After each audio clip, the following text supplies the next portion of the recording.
Good afternoon. Thank you for joining the Australian Institute for Disaster Resilience and Collaborating for Inclusion research team for this important webinar on disability inclusive disaster risk reduction. My name is Margaret Morton. I'm the Executive Director at AIDR, and I'm delighted to be your host today. I would like to start by acknowledging that I'm hosting this event from the lands of the Ngunnawal people. I also acknowledge the traditional custodians of the various lands on which you're all joining us from today, and the Aboriginal and Torres Strait Islander people participating in this event. I pay my respects to elders past and present, and I celebrate the diversity of Aboriginal peoples and their ongoing cultures and connections to the lands and waters across Australia. Before we begin, I just have a few brief housekeeping notes. So today's event is supported by Auslan Interpretation and live captioning. Please check the chat window for information regarding how to access these during today's webinar. The event is also being recorded, and this recording will be made available afterwards, including a written transcript. We are using the Q&A feature on Zoom to take questions. So please, as you think of questions, post them in the Q&A box. Don't put them in the chat window. You can upvote the questions that you like and you'd like me to try to field today with the panel's help by just clicking the thumbs up. So I'll do my best to ask the questions that get the most thumbs up. I do encourage you to use the chat window, as some of you are doing now, to share thoughts, reflections, say hello, perhaps mention the land upon which you are sitting listening to. Good heavens, welcome from Germany. I apologise. So by all means, use that chat and say hello and reflect on the seminar as it goes ahead. I would like to remind you to be respectful of one another and of our panellists during this presentation when you're posting your comments and your questions. So let's begin. My most memorable experience and opportunity to learn about disability in relation to disaster actually happened after the Canberra fires in 2003. I'd protected my home and I lived in Canberra at the time. While working in the recovery centre, I learned that a person with a disability, quite a significant physical disability, was instrumental in assisting non-disabled neighbours to evacuate from their street. This resident, for obvious reasons, had many plans. He had a plan A and a plan B, and then what to do if neither of those worked. Many of his non-disabled neighbours didn't have a plan, and they were caught and unsure what to do. While this is a great example of resilience, there's much to do because not every event has such great stories. And so we'd like to ensure that preparedness and the ability to act during disasters and after disasters is equal. The Leave Nobody Behind project, through the Collaborating for Inclusion research team, has been working in local government areas across New South Wales and nationally to gather research and develop practice that builds cross-sector community capacity, ensuring that nobody is left behind when a disaster strikes. The end product of this project will be a national framework for cross-sector collaborative action on disability inclusive disaster risk reduction, supported and enabled by co-produced tools that everyone can use. Consistent with the research team's commitment to this co-production, the framework's development will be supported by multiple stakeholder consultation. In partnership with AIDR, this begins with a series of 3 webinars showcasing the evidence that's been collected. Each webinar will look at disability inclusive disaster risk reduction from a different viewpoint. Today's webinar focuses on the role of government and emergency services. So to talk more about the Collaborating for Inclusion research team, the project, and the topic of today's webinar, join me in welcoming Associate Professor Michelle Villeneuve. Hello, Michelle. Michelle is the Deputy Director of the Centre for Disability Research and Policy at the University of Sydney. Over to you. Thanks so much, Margaret. I really appreciate the warm welcome, and it's very exciting to see how many people are here from so many different parts of not only Australia, but also overseas. I'm calling in today from the lands of the Gadigal people, and I'd like to pay my respects to elders past, present, and emerging, and also extend that respect to any Aboriginal people who are joining us today online, and also who may watch this in a video later on. It's really my pleasure to set the scene for today. There's probably a lot that we could tell, and as Margaret suggested, we will tell and unpack our learnings about inclusive disaster risk reduction in the Australian context over a series of webinars. And for those of you who have been following our journey, you will know that for nearly a decade, we have been engaged in ongoing co-production work in partnership with people with disability, the services that support them, and government and emergency services. And you'll probably also know that we have multiple work streams that we sort of affectionately talk about choosing your own adventure, and that no matter where you begin and what positionality you're taking when you enter our videos, our stories, our research briefs, our case studies, webinars, and so on. No matter what positionality you take at the beginning, you will always end up at cross-sector collaboration. And that really is the focus of the operational framework that we aim to build. Disability stigma is the single biggest barrier to the personal safety and well-being of people with disability when disasters strike. We see this because people with disability are kept in the too hard basket. They're overlooked, excluded, and an afterthought. And today we really want to take a look at the issues that are actually facing our government and emergency services and what stops them up and what challenges they need to overcome in order to take disability out of that too hard basket. Next slide, please. I really do want to acknowledge that we are doing this work in partnership with so many stakeholders, only some of whom are actually represented on this slide, and many of whom are now collaborators overseas as well. And this work is beginning to touch countries outside of Australia. And it's really exciting to have that partnership and to grow our understandings. I also really want to acknowledge that this Leave Nobody Behind project is funded by the Australian Research Council through a linkage grant. And linkage grants are really all about industry, partnership, and community collaborative action.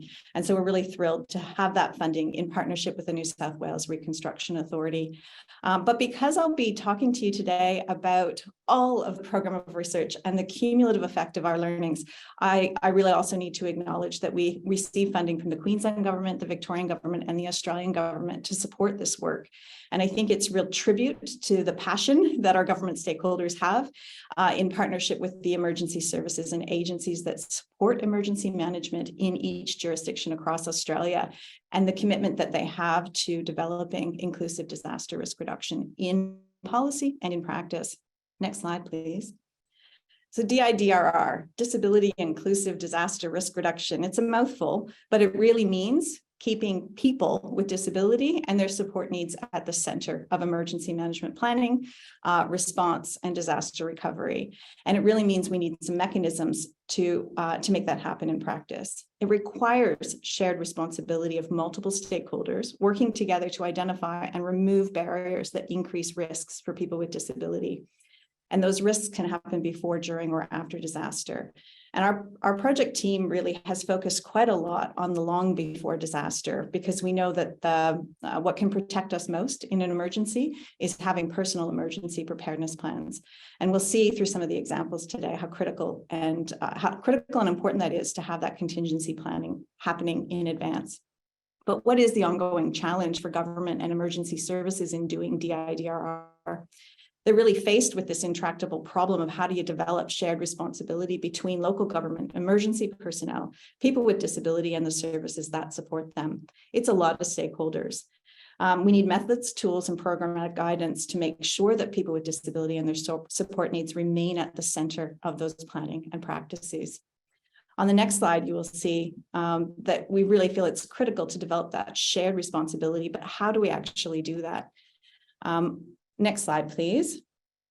We need to build these DIDRR actions through cross-sector collaboration and local actions that are person-centered and capability-focused. But those actions need to be supported by inclusive policy that guides those actions. Our focus here is on the development of person-centered and capability-focused approaches. Next slide, please. Our research asks, how do we enable people with disability to take control of their own preparedness planning while also ensuring their rights to protection and safety are met? This is really critical when we think about the UN Convention on the Rights of People with Disability to protection and safety in emergency situations.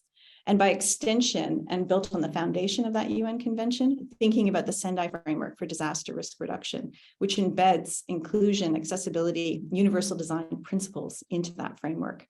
But it doesn't exactly tell us how do we achieve that in practice. So our partnership with the multiple stakeholders is really all about informing with critical data on the preparedness, capabilities, and support needs of people with disability and carers in emergency situations.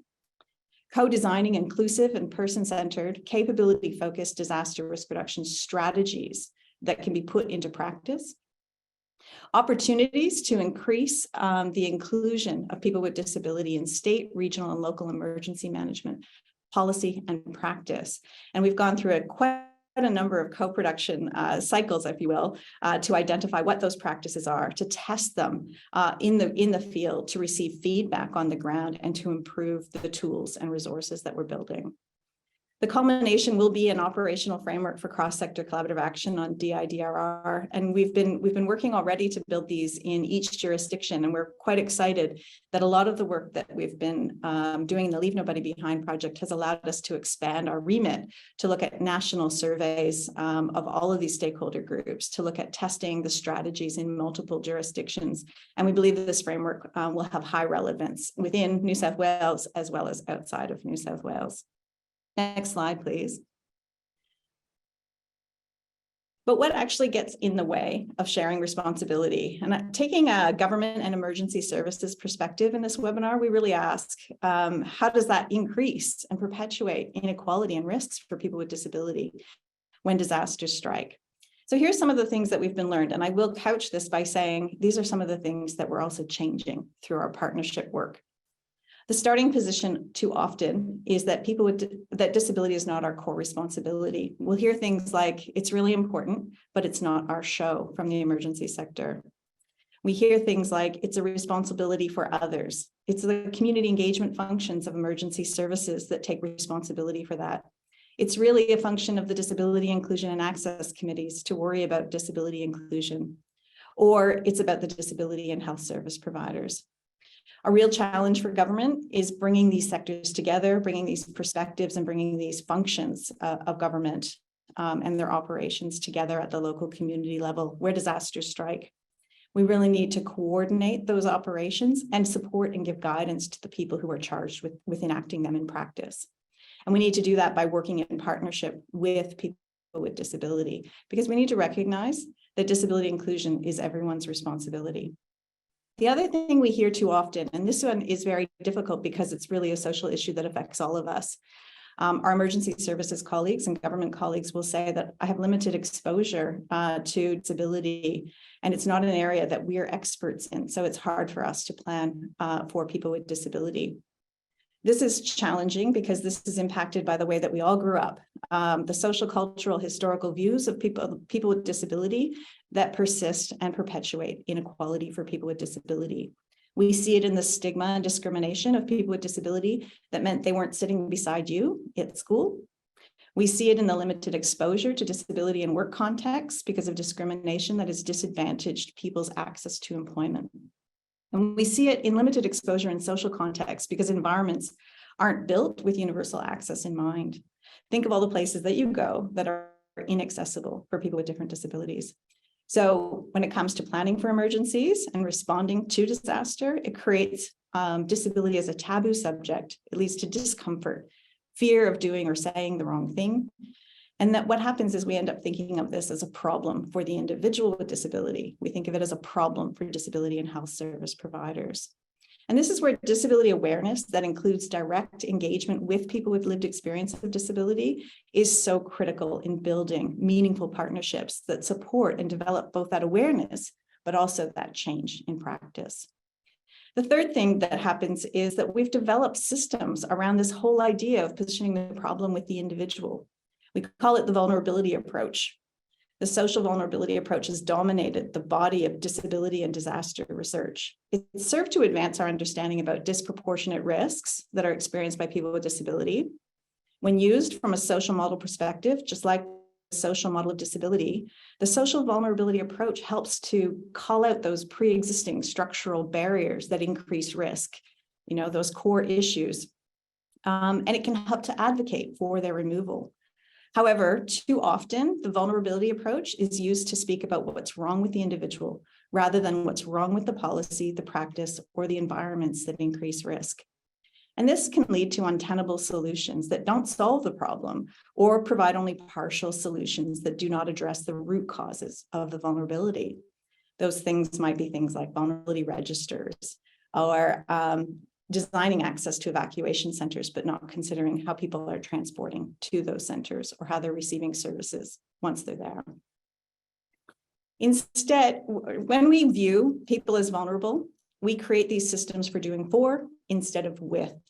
And that leads to some responsibility shifting. So you can see how this creates a negative spiral of not including people with disability. Instead, the capability approach considers what people can do for themselves, how they get, give, and receive support, and working together to find the best ways to change environments and systems of support that are tailored to those support needs. Next slide, please. It's really important, I think, to also consider how policy can reinforce those barriers for the practitioners on the ground. So what are our community engagement functions of local government and state government? And what are our emergency services providers up against when we think about how does policy reinforce these barriers? Policies really are about articulating the goals and identifying behaviors and actions necessary to achieve them. So we looked at Australia's emergency management documents and looked at their ability to either help or hinder efforts toward DIDRR. We asked, to what extent do emergency management plans and guidance documents recognize disproportionate risks of people with disability and make provisions for their support needs? We actually analyzed 3 sets of documents: all of Australia's state and territory level emergency management plans, all of the guidance documents. They're often called here in Australia either at-risk frameworks or vulnerability frameworks that focus on the support needs of at-risk groups, including people with disability. And we looked at a representative sample of local emergency management plans from across Australia. What did we learn from this? Well, we learned that the state and local emergency management plans absolutely align with the legislated requirements in each jurisdiction. And we learned that the guidance documents, those at-risk or vulnerability frameworks, really align with Australia's shared responsibility framework and strategy. But there was really limited evidence that those documents are effectively interconnected with each other in ways that are oriented toward change on DIDRR. People with their support needs are not profiled in the emergency management planning process. And where they are, they're considered as one of several members of a vulnerable group. Recognition is not made of factors that increase vulnerability for people with disabilities in emergencies. Instead, the dominant perspective is that people with disability have deficits that make them vulnerable. No specific direction is given in the state level or emergency management plans on how to address factors that present barriers to the safety and well-being of people with disability. Now, strategic direction can be found in those guidance documents, and I think that's a really important thing for us to think about when it comes to the actions on the ground. Those guidance documents are places we can and should be looking to for direction. And those guidance documents, regardless of which jurisdiction they cover, all call for 2 things. They call for collaboration with services, community services, to support people at greater risk in disasters. And they call for preparedness support to help people, including people with disability who are at greater disaster risk, to tailor and make emergency management plans better matched to their support needs in emergencies. And so this, I think, are 2 critical features that we need to pay attention to. It's unfortunate, however, that we're not seeing the linkages between those functions that we need to promote across communities, collaboration and preparedness support in the emergency planning documents themselves. And so we're working with our government colleagues and partners to think about how we improve that process and direct the process from the planning right down to the stand up for a disaster event. It is important to recognize that protective measures are mentioned in those documents, and that is a requirement under the UN Convention. And so we're likely to see those protective mechanisms. And I think a place we need to focus on is also how do we also do that in partnership with people with disability so that they're drivers and agents of change in that process. And I think that's something that the Sendai framework has really given us an opportunity to legitimize the role of people with disability in having a seat at the table. I think one of the things we also need to think about when we think about our emergency management planning documents and the annual revisions to those documents in each jurisdiction is to consider how we can make provisions for meaningful participation and representation, voice, if you will, of people with disability in that pre-planning process. So remembering, policies articulate goals and they identify the behaviors and the actions that are necessary to complete those goals. So that means we actually need policies that help our providers on the ground to direct those actions toward disability inclusive disaster risk reduction. Next slide, please. What is the impact? Well, these things are actually all forms of ableism. They perpetuate inequality for people with disability. And the biggest factor and the biggest risk is the exclusion from emergency management planning. The reality is that people with disability have fewer choices and opportunities to prepare, respond, and recover from emergency situations. And they have support needs that put them at greater risk. And so one of the things we can pay attention to is the direction from the UN Convention, Article 11, which suggests we need to think about, in partnership with disability, what are those extra support needs and how can we make sure that we're responding effectively to what those are. In today's webinar, we're going to take actions and we're going to talk about actions that government and emergency services can take to change the situation. And I really wanted to set the scene by saying it's important for us to have this baseline understanding where are we at right now in our thinking and policy guidance in this space, and where might we get to in the next 2 to 5 to 10 years. And so how can we use this understanding about where we're at today to measure those changes? Next slide, please. Our research is really trying to work in partnership to put DIDR into actions. And there's mechanisms that we can take to make this happen. Along the left-hand column of this slide, you will see a number of those documents. One of them follows the line of legislation and requirements under the disability functions of government, and the other along the lines of emergency management and disaster recovery planning. And those things really need to come together and in alignment. People with disability need a seat at the table, meaningful inclusion and representation in decisions and actions around planning across both of those streams of policy planning and implementation. We need to build disability leadership and a supportive infrastructure in which that can take place. And that really needs to come from a place of co-planning, co-design, co-production for inclusive DIDR to actually be put into meaningful action and to be sustained over time. We need policy and legal change at multiple levels, and it's quite exciting to see that Australia has taken pretty significant steps to make that happen. And we're thrilled that the learnings that we're engaging with our government partners are leading to those really practical policy changes. Disability inclusive emergency planning is included in Australia's disability strategy. It's included in the NDIS Quality and Safeguarding Commission legislative amendment and its accompanying practice standards. These are really critical developments that are really helping us to put disability at the center of those planning practices and support people on the ground to know how to do it. We need to actually learn together for change. And we need practice guidance that involves experimenting and measuring. So this continues the co-planning process into co-implementation, co-monitoring, co-evaluation, and really checking whether those tools and approaches are working meaningfully on the ground in different contexts. And that also means thinking about how they work in different geographic and disaster risk contexts as well. Next slide, please. So what does this look like?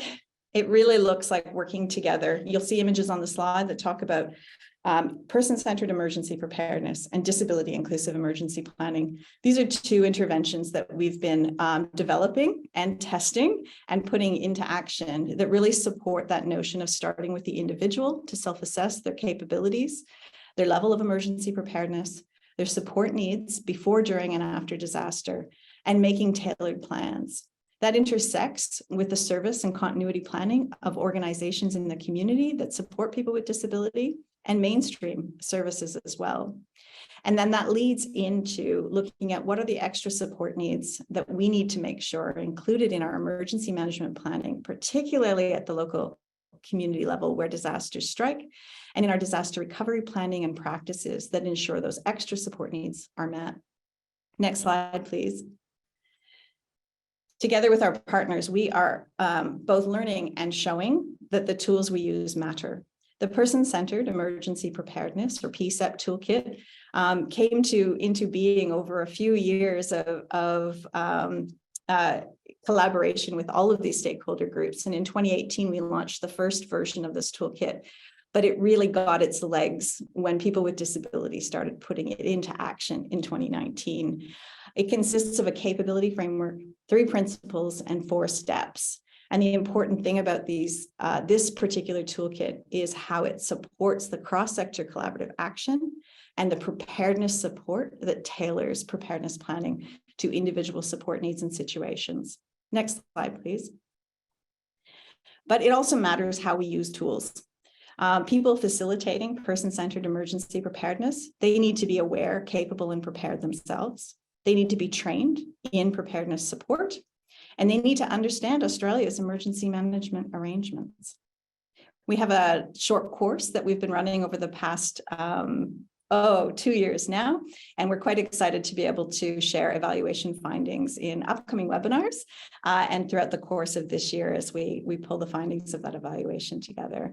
And we're thrilled that over 42% of our participants in this short course are government and emergency stakeholders, which I think really shows the motivation and the interest to put these tools into practice and into action. Next slide, please.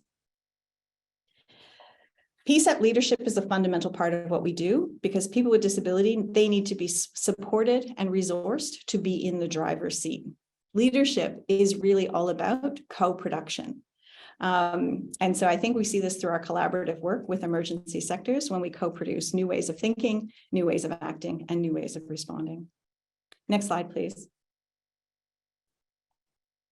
It also matters what we do with the information and the learnings that we collect. What we've been doing over the last year with our disability inclusive emergency planning forums is having these conversations at the community level, bringing multiple stakeholders who don't normally learn and work together to have these hard conversations, to unpack the challenges, to discover local community assets, and to think about how we can meet and address the extra support needs faced by people within their local communities. Our partnerships with local councils has been instrumental in this change process. We've been learning together with our council partners how critical their support, coordination, and leadership functions are in this space.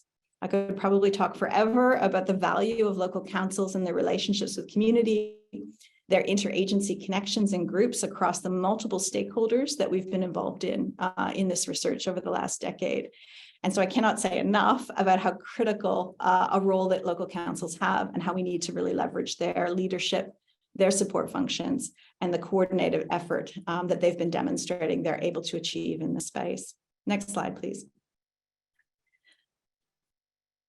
I'd really like to invite everyone who's online today to come and learn with us. We are continuing to explore these collaborative approaches, and we like to think that the tools we build are never finished. They're in a constant state of co-production and improvement as we put them to test in the community. So please don't hesitate to visit us at our website and explore all of these approaches and all of these resources in greater detail. Next slide, please. I have the pleasure of turning over the rest of today's webinar to others who can really share what the cross-sector practices, the capacity development initiatives, and some new research and how that's exploring individual preparedness, community risk reduction, and collaboration in recovery, really putting these principles into action. But before I do, I'd just like to share 3 reflections on some of the learnings we've had together. First, the vulnerability approach doesn't work. We take disability out of the too hard basket when we approach people with disability as having both rights and responsibilities for their own safety and well-being in emergencies. Next slide. Second, the tools we use direct how we work. When we use participatory approaches to build empowerment into the tools, like the person-centered emergency preparedness toolkit or our disability inclusive tools and resources, we embed empowerment into the practices that matter. We often think of this as empowering only people with disability because the intent is that they have been left behind and so they need to be empowered. But our research is showing that these tools are empowering government and emergency services. We hear things from our colleagues from government and emergency services like, I love my job again. I can really put these tools into action on the ground. And now I can finally address all of that risk that I see in my everyday practice, but wasn't sure how to take action on. Next slide, please.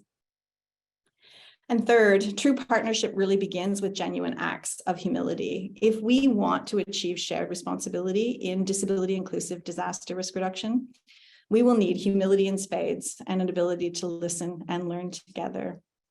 Thanks very much. And thanks in advance to all our panelists today who will share their incredible wisdom, experiences, and practices with you.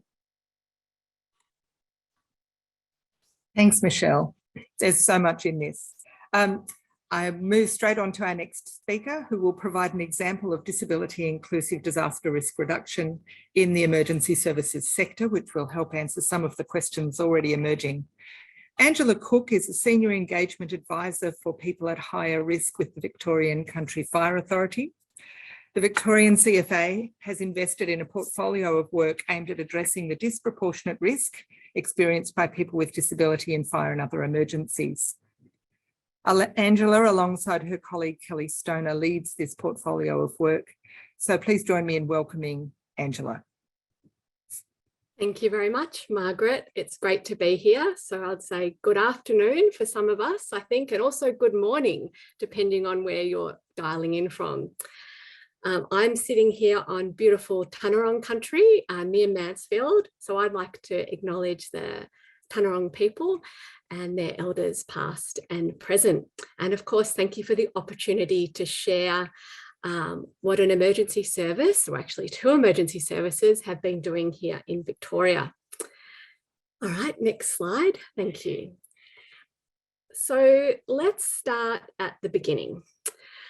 I met Tony in 2018, and she lives with progressive multiple sclerosis, or MS.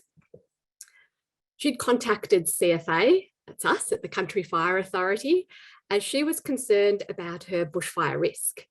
She lives on the fringe of a country town, and there'd been a number of fires close to her. And in the beginning, I tried to help Tony by arranging a free bushfire property service where someone from CFA went and looked around her property and gave us some fire preparedness advice. And this helped put Tony's mind at ease. But when it came to fire planning, it was a lot more difficult. Next slide. So over the next few years, Tony and I had several conversations, mostly focused on how to improve her bushfire planning. It became very clear that it was much harder for Tony to come up with a realistic and suitable plan for bushfire to keep her safe. The first attempt at her plan was to go into the pantry, drink some wine and hope for the best. Not really a great plan. The second attempt, and these were all Tony's ideas, was to ask a friend who lived up the road with a horse float, who could come and pick her up with all her equipment, her electric wheelchair, her hoist, etc., and take her back to her house. Then the third attempt was to try and find somewhere to go if she did leave early. One of her support workers was helping her and contacted the local shopping centre. But when they asked if they could leave the hoist at centre management, the answer was no. And so the shopping centre, a place we often tell people to go, was not suitable.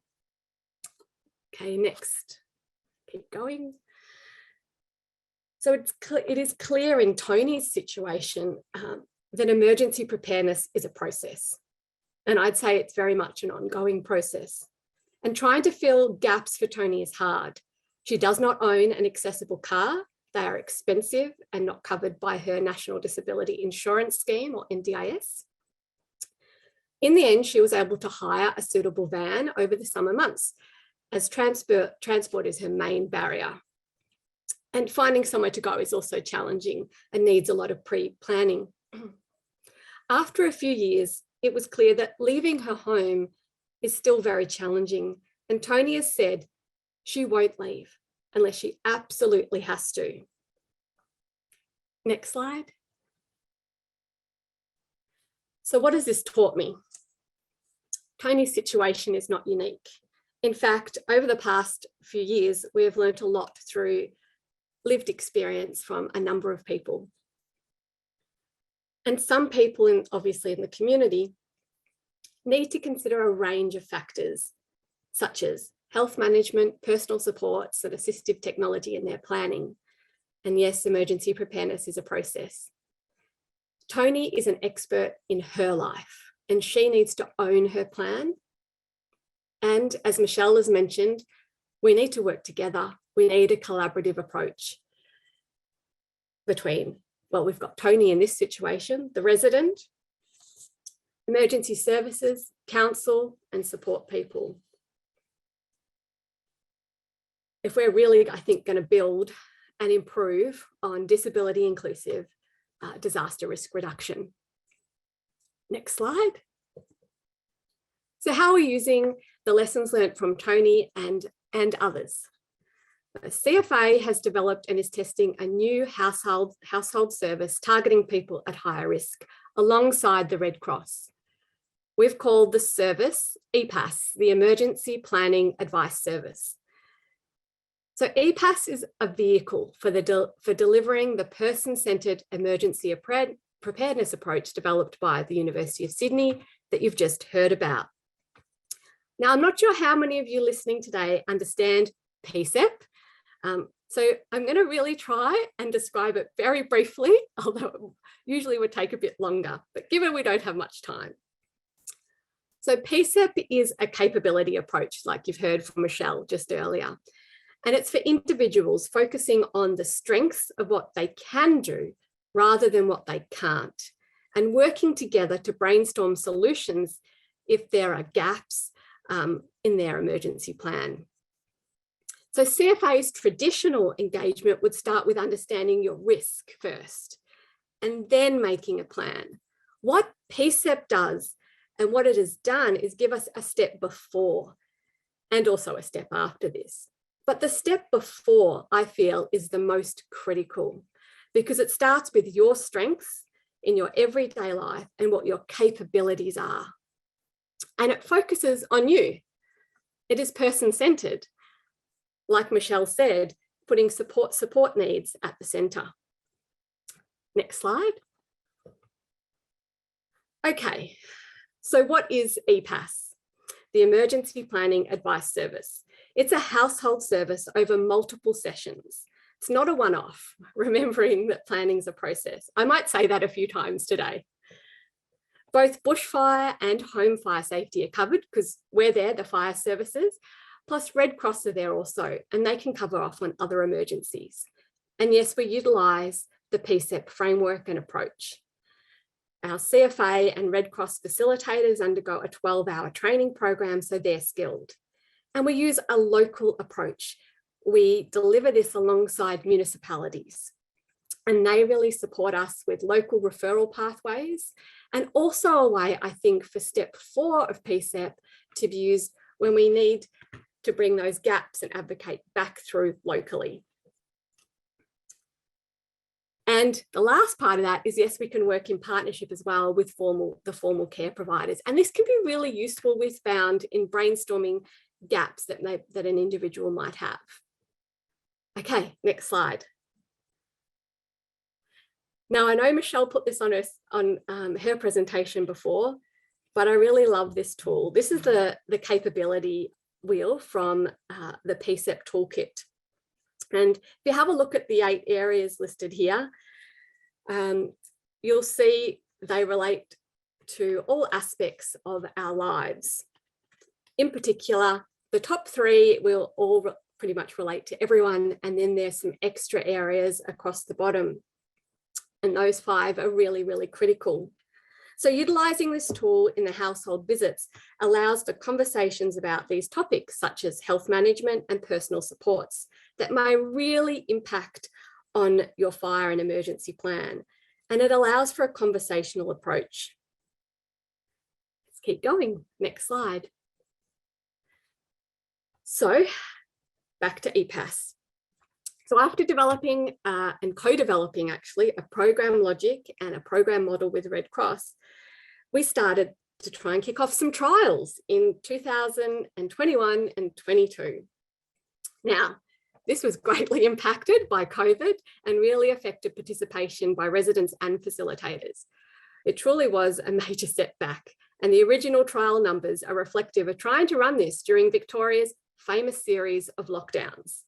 However, the Yarra Ranges, Bendigo and Bass Coast municipal trials have provided key insights. Next slide, please. So, what have the trials taught us? That co-delivery alongside Red Cross is highly valuable. They can link the residents back to services if needed. The training we developed equips facilitators to deliver the service. Tick. Oh, look, they both got ticks. Councils need a referral mechanism to improve numbers of referrals into the service, so something we really need to work on.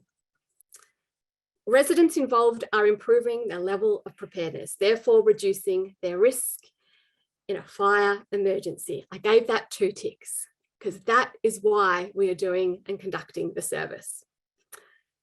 CFA and Red Cross need to improve our service delivery coordination on the ground, but I think if we stick at it, we'll be able to do that.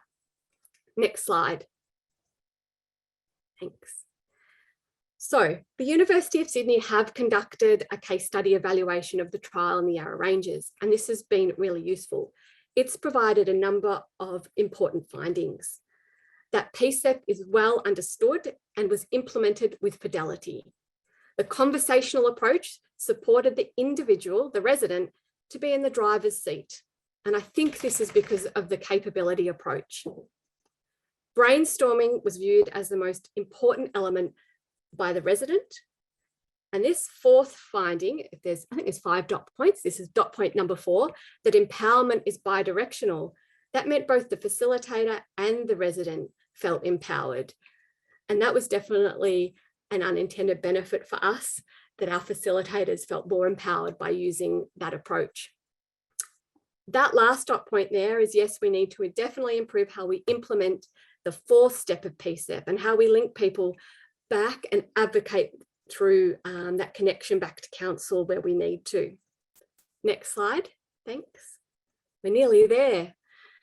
So EPAS is now moving into a demonstration phase in 2023 in these 5 municipal locations across Victoria.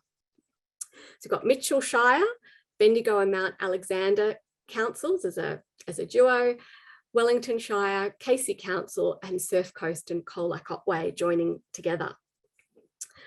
Alongside EPAS, we're partnering with the University of Sydney to deliver some disability inclusive emergency planning workshops that Michelle described earlier. Next slide, thanks. So in summary, EPAS is still being developed and there is still much to iterate and improve on. And there are some hurdles to overcome and solutions to find. However, I believe it's worth it. These types of preparedness support programs build capability. And I'm very grateful for the support of all involved, in particular, Michelle Villeneuve from the University of Sydney and her team. Now, importantly, lived experience formed the foundation of this program and will continue to inform how it is developed. I think we're nearly on the last slide. Almost there, next one. So where are we now and where's Tony at? So I caught up with Tony late, I think it was August. Yeah, it was August last year. We talked about how she could get involved with PCEP, with the person-centered emergency preparedness approach, and possibly what she could do. Now, if anyone's familiar, they can probably see the workbook in the photo here. Tony went on to do the PCEP course for individuals and to share what she had learned with her support group, her MS support group. So I'd actually call her a local advocate now for PCEP. And if I reflect on the conversations I had with Tony in August, are there still some gaps in Tony's fire and emergency plan? Yes, there are, but she is far more prepared than she was. And as we're all aware, emergency preparedness is a process. Thank you. And if you want to reach out and get in touch, there are our email addresses there. I feel like there's lots of hand clapping going on here, Margaret. There is, so just absorb it. Thanks, Angela. Thanks, Margaret. Thanks, everybody. So we're now going to hear from a panel of 3 PhD candidates from the University of Sydney's Impact Centre for Disability Research and Policy. We've got Michael Morris, Bridget Maguire and Louise Mitchell. So the panel will now discuss new and future directions for research that's driving inclusive practices in government and in the emergency services before, during and after disasters. Michael, if we could begin with you, could you provide an explanation of your research on community risk reduction practices in fire and emergency services and what you're hoping to achieve through your study? Good morning, Margaret, and thanks everyone. Just as a PhD candidate in the centre, I'd like to firstly acknowledge my supervisory team of Associate Professor Michelle Villeneuve, Dr. Tonya Crawford and Professor Dale Dominy-Howes for their guidance and support as I've been undertaking my studies. We can go to the next slide, please, Charlotte. So my literature review identified a range of changing expectations for fire services globally. And some of those changes include changing expectation about the roles of firefighters and their contribution to risk reduction, particularly as it relates to exposed and vulnerable communities, and an increasing expectation to work collaboratively, both within and outside government, to address health and vulnerability, preparation and resilience to emergencies and disasters. So my research aim is to explore Australia's urban firefighter engagement in community risk reduction programs and make recommendations to advance firefighter engagement in the activities that will address the overrepresentation of people with a disability in fire fatalities. Next slide, please, Charlotte. So Coates et al.'s 2019 review of preventable residential fire fatalities in Australia between the years of 2003 and 2017 identified 900 fire fatalities, and almost half of those were identified as having at least one disability, and it was noted that a significant number of cases included multiple disabilities. It was also noted that in contrast to the overall data, the deaths of people with the disability occurred more often during the typical waking hours than sleeping hours, and that a working smoke alarm was present more often in these fatalities. Coates et al., like others in the literature, identified collaboration and partnerships between fire services, government agencies and service providers as potentially effective ways to leverage cross-sector access and expertise, and to develop evidence to develop evidence about effective interventions. Next slide, please, Charlotte. For the purposes of my research, I'm adopting the definition of community risk reduction as defined by the Vision 2020 project, which is a project hosted by the United States branch of the Institute of Fire Engineers. The project is a coalition of experts exemplifying how collaboration, communication, and commitment to database solutions saves lives and property. Their definition of community risk reduction is the identification and prioritisation of risks, followed by the coordinated application of resources to minimise the probability or occurrence and/or the impact of unfortunate events. They also identify the need for education, engineering, emergency response, enforcement and economic incentives as key areas for addressing those. To reduce the overrepresentation of people with a disability in fire fatalities will require the active engagement of firefighters in inclusive community risk reduction practices. Next slide, please, Charlotte. Each of these diagrams represents an element of why this research is important to me and my work in improving systems. I come to this research with the lived experience of caring for a child with a profound disability and understanding the need for collaboration between multiple agencies and organisations to provide quality of life and safety for a person with a disability. I also come with a 30+ year career as a professional firefighter, including experience leading the portfolio responsible for developing the tools and programs for New South Wales firefighters to engage the community in prevention and education activities. And I have a long history of healthcare consumer advocacy across New South Wales Health and its pillar agencies. In each of these domains, I'm guided by a strong commitment to justice and social equity, enhancing public value and driving collaboration. And I believe that workplace culture and professional identity heavily influence these elements in systems outcomes. And I also have a strong belief that the customer, patient, or individual needs should be at the centre of all systems design. The theories of action behind my research are that fire services culture remains hypermasculine, response-focused, and primarily values physical action tasks. That fire services have a history of militant unionism that creates an adversarial approach to management, change, and role expansion, and that firefighters primarily view prevention and education work as the work of others and at odds with their existing professional identity. It is only through evidence-based understanding of firefighters' positionality in relation to community risk reduction that will improve the future participation in and valuing of collaboration for prevention. Next slide, please, Charlotte. The methodology for this research is the activity systems analysis within the cultural historical activity framework. People learn within activities through collective action. The action is mediated by the making, use, and adaptation of tools for acting, learning, and communicating about the activity. People's actions are empowered or constrained by both formal and informal rules. And central to the process of sense-making, acting, communicating, and learning, pardon me, is the community who have shared responsibilities in the activity system. And these are defined by the division of labour. Through data collection, analysis, and presentation, both the theory and practice in operation within an activity system can be advanced through the insights obtained about the activity in complex real-world situations. The ability to identify tensions between each element of the activity system creates opportunities for experimentation and expansive learning about how firefighters contribute to reducing the overrepresentation of people with disabilities in residential fire deaths. The data collection for this research is through semi-structured qualitative interviews with professional urban firefighters from around Australia.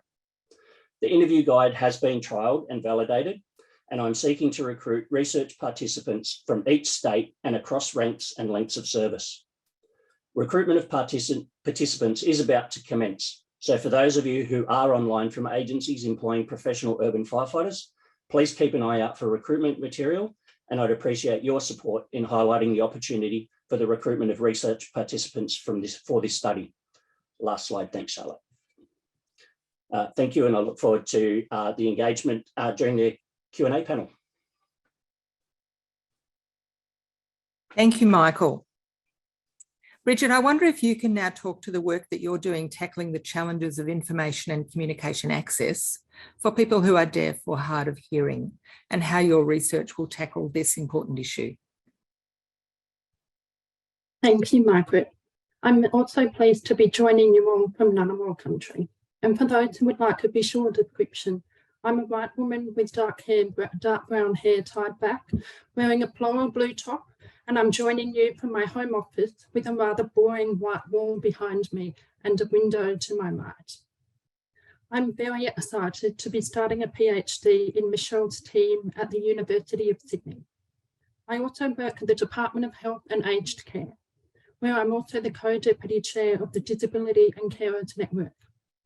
I was born with a profound hearing loss, and I now wear a cochlear implant and a hearing aid.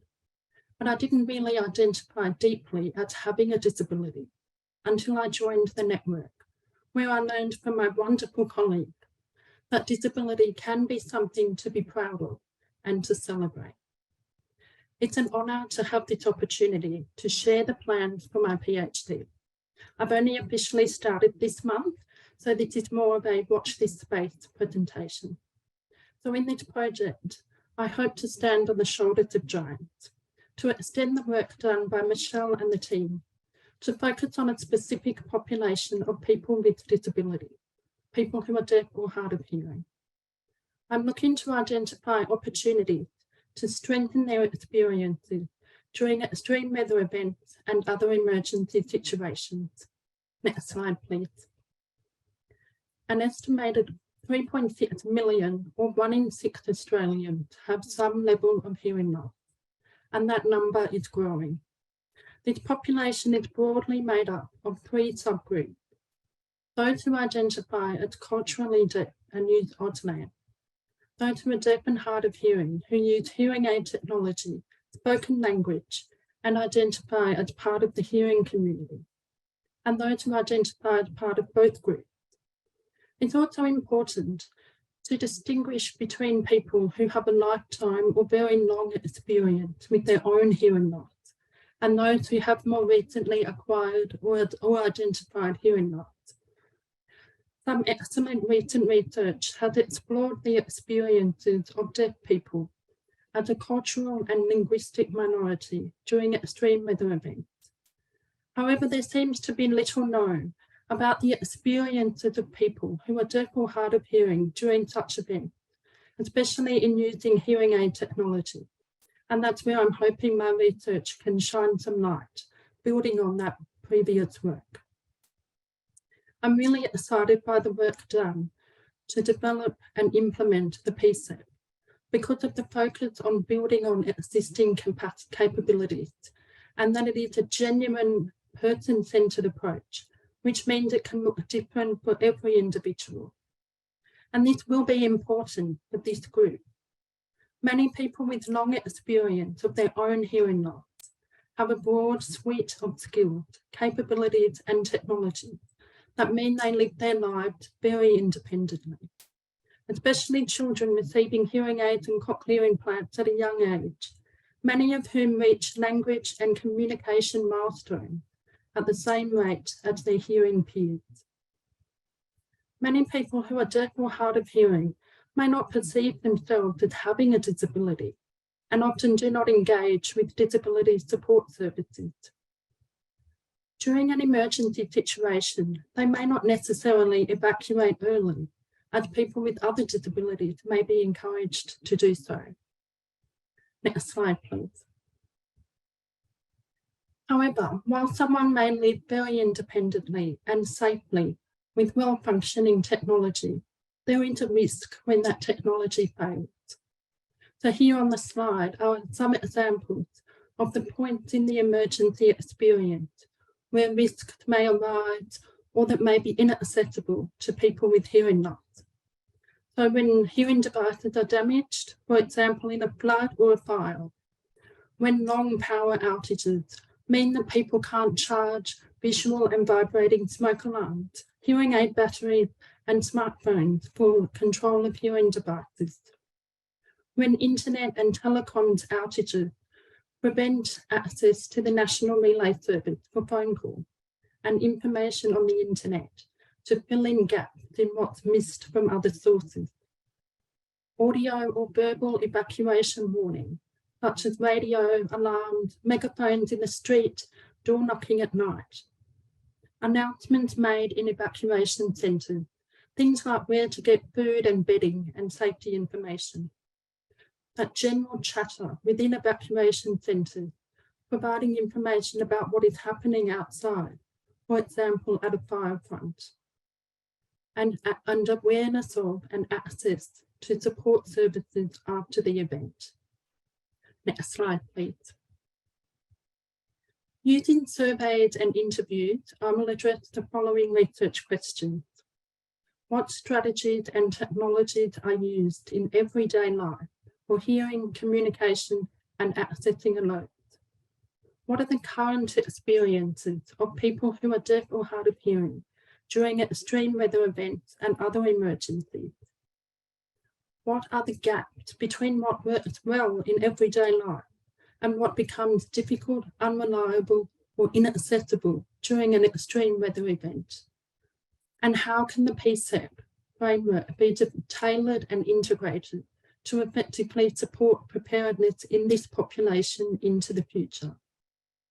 So basically, I want to start by understanding what this group of people are doing already, understand their current experiences in emergency, and build on this knowledge and the existing capacities and technologies to find those answers for how we can improve those experiences.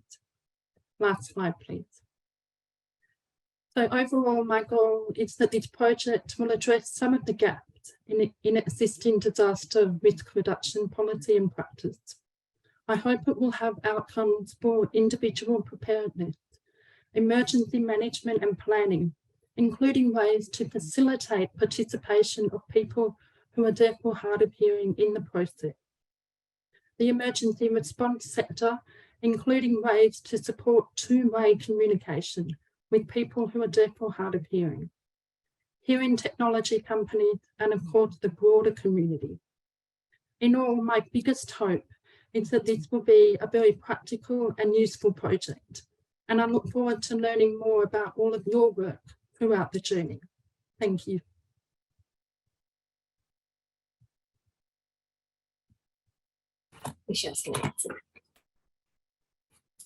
Thank you, Bridget. And now our final PhD student, Louise, could you talk to us about your research on cross-sector collaboration in the bushfire recovery context? Thanks, Margaret.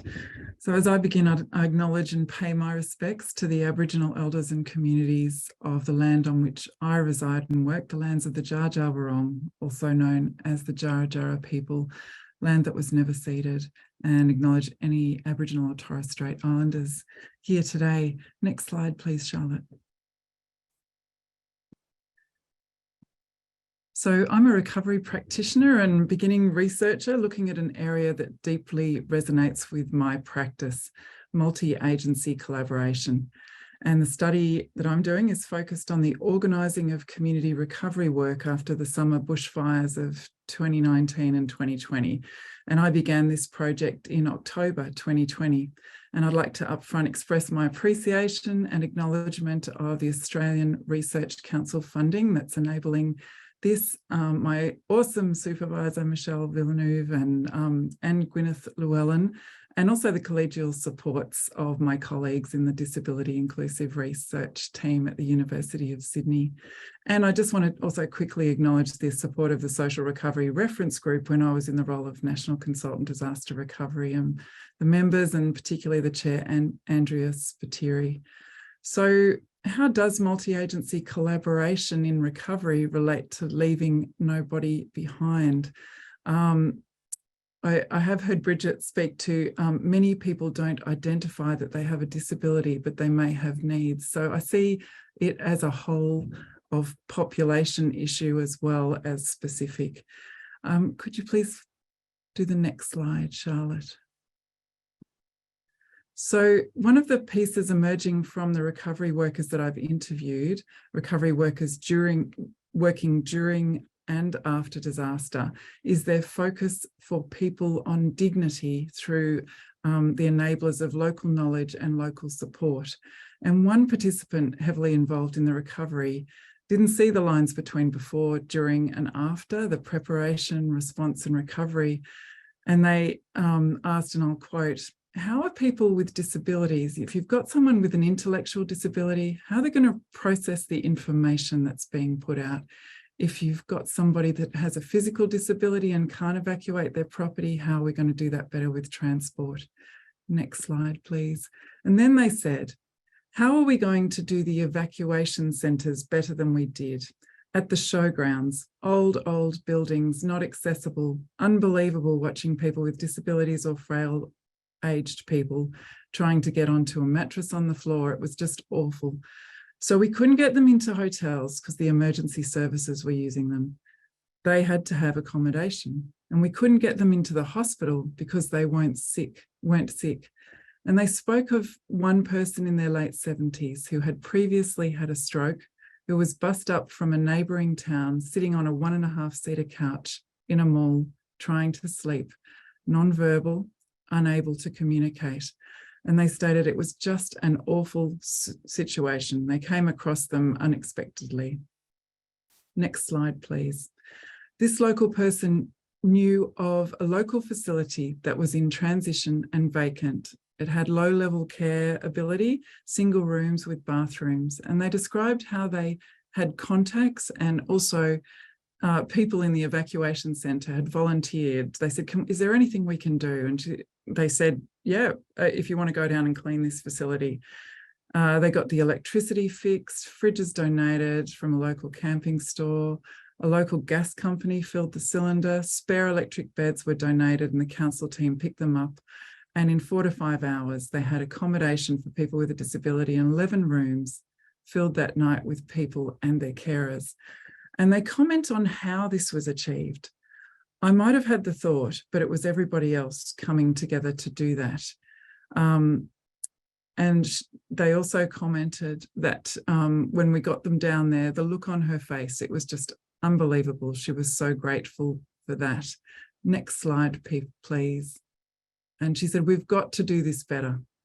Disability, we didn't do that well in these bushfires. I don't think anybody did it well. We have to improve. We have to improve those systems that we have in place. So if we attend to disability, given many people don't identify that they have a disability, but they do have needs, then we are inclusive and reducing risks in recovery. So next slide, please. The question that is focusing my research is how might collaborative work between agencies be better enabled in recovery in the future? And I'm exploring this in a geographic local government area. In this council area, there are approximately 40 discrete communities and 65% of the land area was burnt in the event. And over 400 houses and structures were lost. But there were also so many people that did evacuate. And they aren't necessarily in those figures. The focus is on community recovery. And while the story above was about the immediate relief needs, many of the local level community recovery workers worked in both relief and recovery wherever they were designated recovery positions at the time, or if they were in a pre-existing role. So my interest in this question, I bring a background in practices that support the conditions to enable multi-agency collaboration. And what is interesting to me about this question is how we as a recovery ecosystem, we can't adequately understand and respond to what's happening in communities after a disaster and do least harm unless we can work together well, not only coordinate or cooperate, but also collaborate where it's appropriate as agencies to serve and support our communities. Next slide, please. So studies that have come before speak to the public value that collaborative efforts create and enhance in recovery, the interorganisational structures alongside other factors that contribute to this, and that there are opportunity costs to the organisation that you're in or the agency that you're in of collaboration. So that's really important to think about. And what's missing is empirical evidence about how and when to organise in order to enable supportive, collaborative, multi-agency practice in community recovery after a disaster. And I was listening to the Senate Select Committee on Australia's Disaster Resilience and Margaret Morton's presentation over the weekend, and Senator Sheldon asked, have we got studies of what works in disaster resilience? And this is what really drew me to do this study, because what I was seeing there on the ground was really evidently working. Next slide, please. So since 2021, when I got ethics approval, a complete highlight has been the interviews of workers from the Social Recovery Committee at the local council level. And that includes those 3 types of workers: community development workers, those employed in recovery support, case management roles, and those in clinical support roles. I've conducted 23 semi-structured interviews in phase 1, and for phase 2, 2 focus groups, 8 hours with the recovery subcommittee, social recovery subcommittee, and 16 hours with workers identifying as part of the emergent structure that was born of the community development and engagement workers specifically.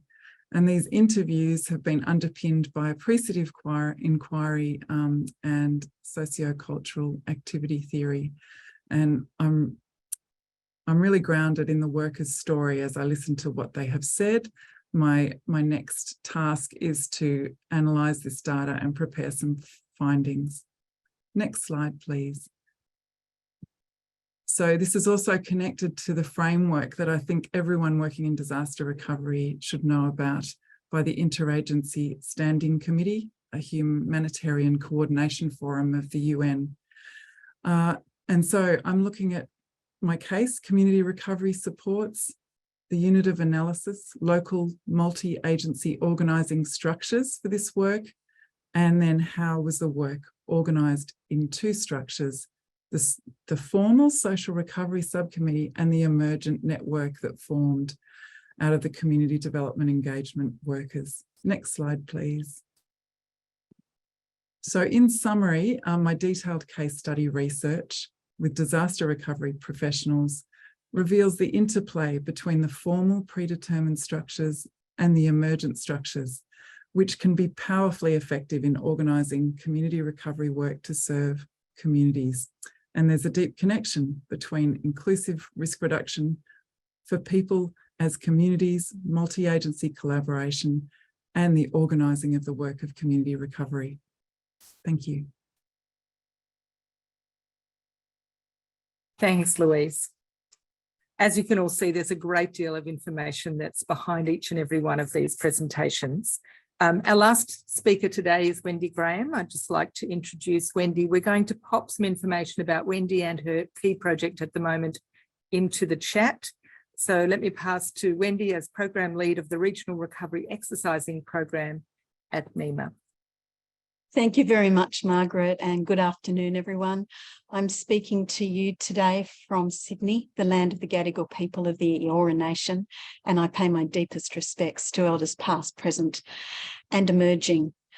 So the Recovery Exercising Toolkit, just to give you a little bit of background, it's of no surprise to any of us who have lived through Australian disasters over the recent years, that the importance of planning and exercising recovery for recovery is absolutely critical, more important than it's ever been before.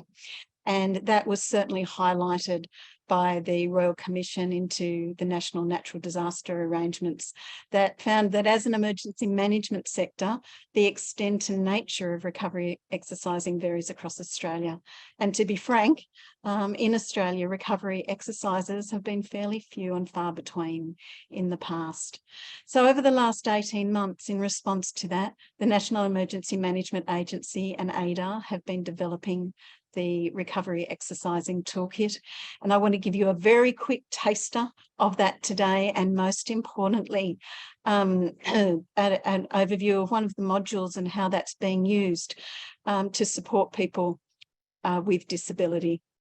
Thank you. The Recovery Exercising Toolkit is really targeted for use by emergency management committees and recovery committees and councils and those organisations that have responsibility for the development of recovery plans. And that's because we really want to see change right through our emergency management sector in the way that we are able to work with people with disability and include them and bring them to the table to work in being able to identify the ways that we are able to support them and work with them in planning for disability and emergencies. The next slide, please.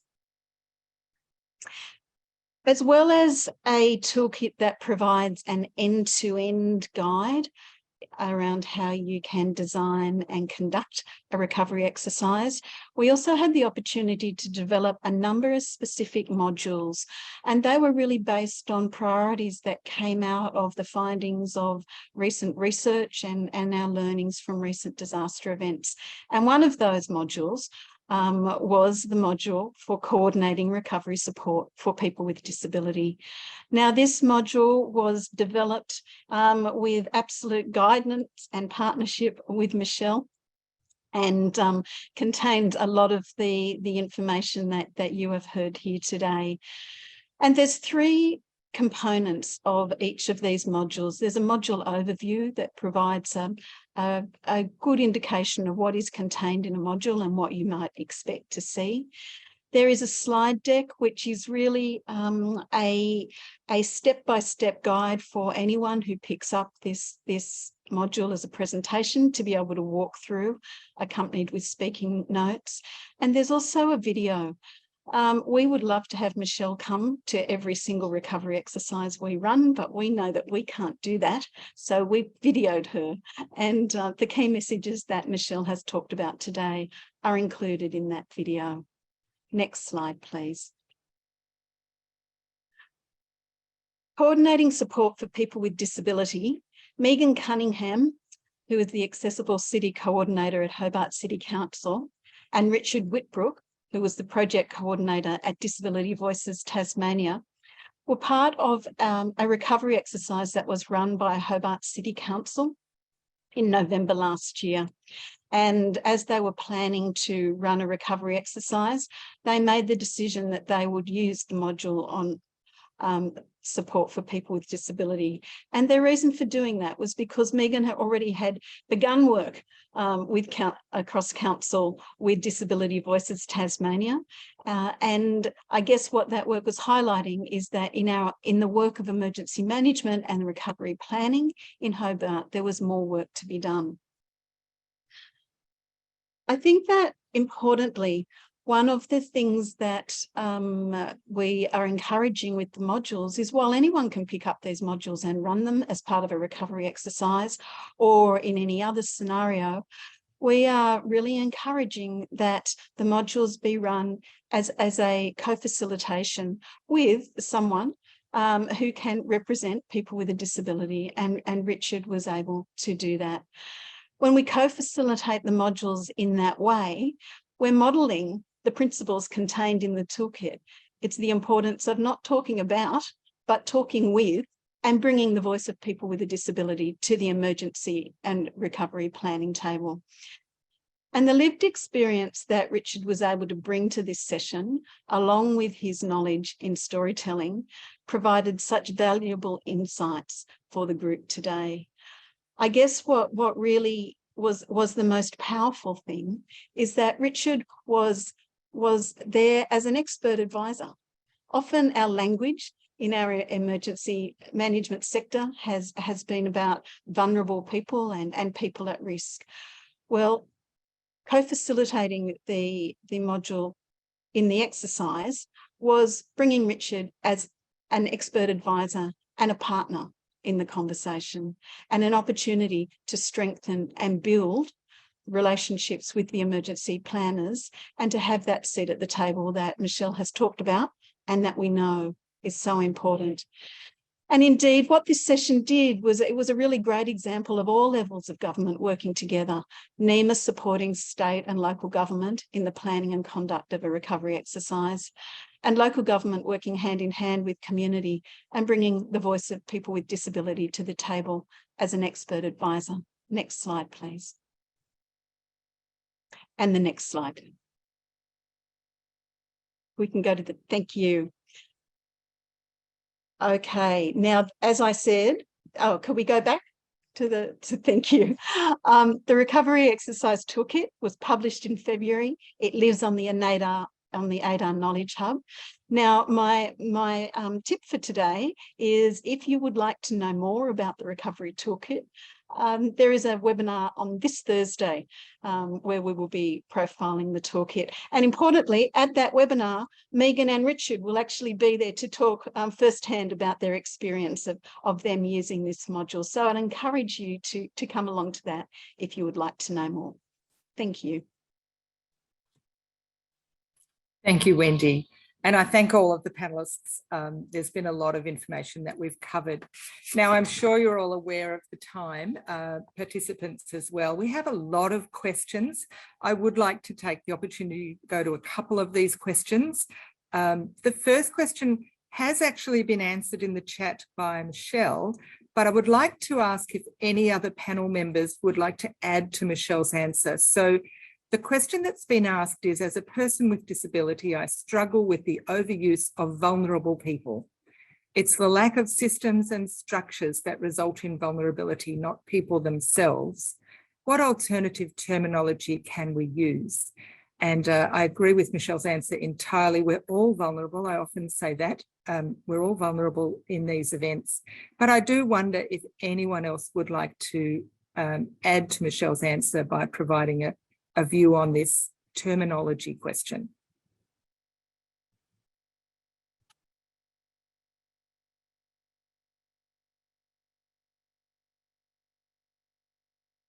No, everyone's a bit shy.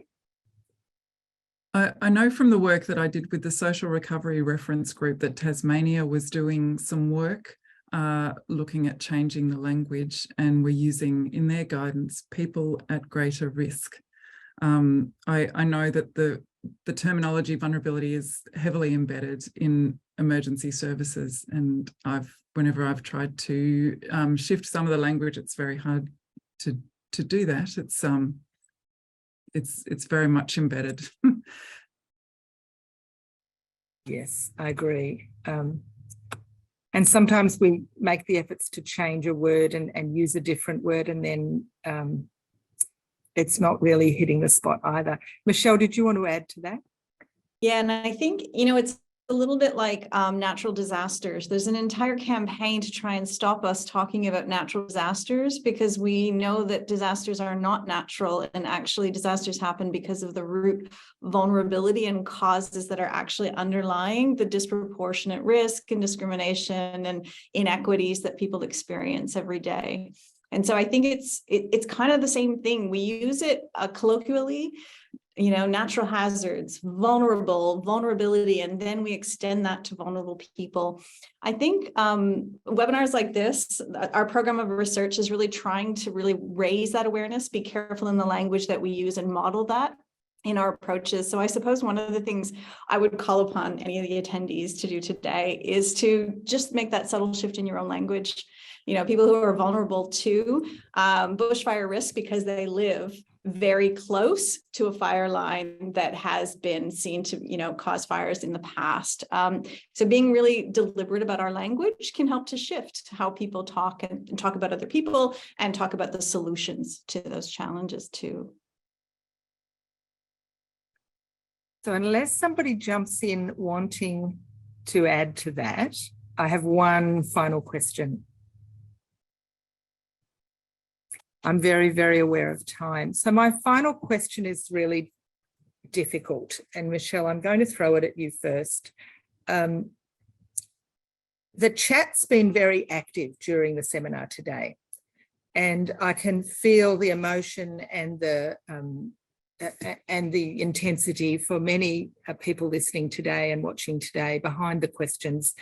And we will take those questions away with us and give them a great deal of thought, everyone who's watching. But I wonder if you would like to say something, Michelle, about ableism and the role that it plays, even in our panel today. There have been comments and questions in the Q&A just about how able the panel is. Brilliant, Bridget, that you've been part of the panel. But there's an element of criticism to that. And yet we're all trying desperately, and I know you'll work well, to engage and change the system. So as a closing comment before I just thank everybody, Michelle, do you have anything you would just like to say about that? Yeah, I think it's one of those things that we bring into our practice on a routine basis. You know, we talk about praxis. It's really action with reflection on these things. So those points that I brought up earlier are the things that we are intentionally bringing in to our practice of doing DIDRR. What I really would love and encourage people to do is come along to webinar 2. We've tried to make sure that across our webinar series, we can show. We can't get into every detail, I'm sure, and we probably can't even cover the entire breadth of the program of work, but we're trying to bring you a sample of that through the voices of our participants and across this webinar series, and culminating in this operational framework, which will include even more stories and even more voices. So I would really encourage people to come along to webinar 2, especially. We've especially designed webinar 2 about peer leadership in this space, people with disability leading in this space, people who run and lead peer and peer support programs, people who are advocates for and with people with disability, and people who lead organizations of, by, and for people with disability who have become leaders in this space and are leading incredible programs of work that we hope will also inspire others to come along. But can I also put a call out to anyone with lived experience of disability? Please get involved. Please reach out to us. We want and invite all participation. I've seen it in the chats and I'm trying to keep track of people's emails. It is an open invitation. There is a place for everyone to be involved. And we're really excited with, I think, very heartfelt, very emotional. They're hard conversations that we have in our program of research. We recognize that people with disability and their voice needs to be at the center, but we also recognize that government and emergency services have a legislated requirement and role in this space, so they have an important role too. And we've seen a number of posts about NDIS and community services and all of those supports and organizations from long before in the mainstream of our working and everyday life of communities through to what those community organizations do when disasters strike our communities. We all have a part to play, and it's quite an interesting juggle to make sure those voices are all heard. So please reach out. Don't ever hesitate to reach out and get involved, either through your member organizations who are already working with us, or if you're a member organization who's not yet working with us, please make contact. We would really like to work with you. Thank you, Michelle. Now, unfortunately, we are definitely out of time, so I'm not able to ask anyone else for their contribution to that or any of the other questions. Thank you for all of your questions.